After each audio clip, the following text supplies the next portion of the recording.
এই হলো সরিষার জমি। সব ঠিক, সুন্দর ফুল, সুন্দর ফলও হবে আশা করা যায়। কিন্তু মাঝখানে একটু সমস্যা।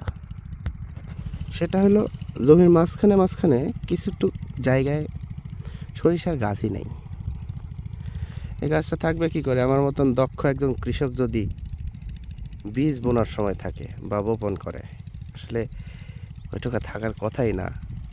শুধু ওই জায়গায় না, কিছু কিছু জায়গায় দেখা যাচ্ছে যে বীজ পড়ার কথা ছিল যেখানে, সেখানে আবার পড়েনি।